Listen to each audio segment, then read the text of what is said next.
ओम श्री सिद्ध भैरवाय नमः. बघा, आपला जो भारत देश आहे ना, जगामध्ये भारतामध्ये जे काहीतरी अवतार झाले, ऋषीमुनी होऊन गेले आणि त्यांनी ज्या परंपरा लावून दिल्या त्या पुढच्या हिता करता येईल, तसं इतर देशामध्ये ते नाही आहे. बघा, भारतामध्ये काय आहे, पंढरपुरामध्ये काय केलं, पांडुरंग विठ्ठल रखुमाई कशा करता आले. पुंडलिक काय करत होता, आईवडिलांचं दर्शन सेवा करत होता. आणि मग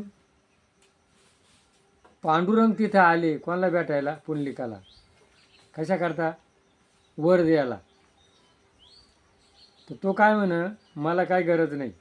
लोक काय म्हणतात, पुंडलिका वर दे हार विठ्ठल. तो काय म्हणतो, मी द्यायला आलोय पण तो मागत नाही. तो काय म्हण, मला काही नको आहे, माझं जे काम चालू आहे ना हेच करू दे. म्हणून आल्या संसारा जावे पंढरपुरा, दिनाचा सोयरा पंढरपूरला जाऊन काय करायचं आहे, एन्जॉय करायला जायचं आहे का.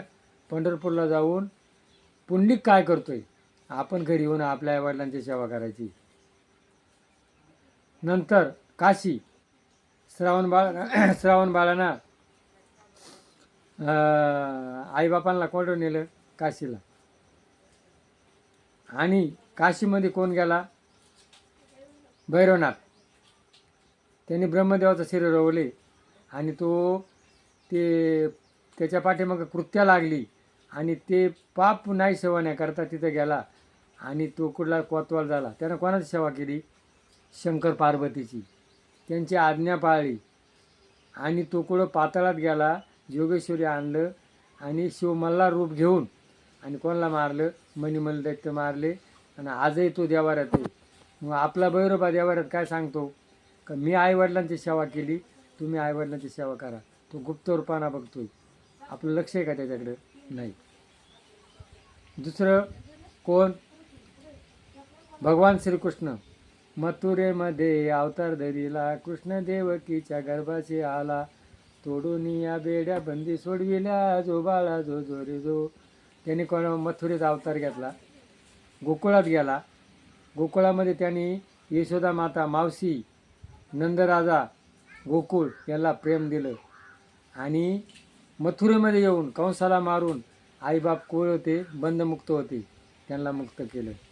आणि मग त्यांनी काय केलं, याला उग्रसेनाला गादीवर बसवलं आणि द्वारका वसवली, पुढं पाण्यात.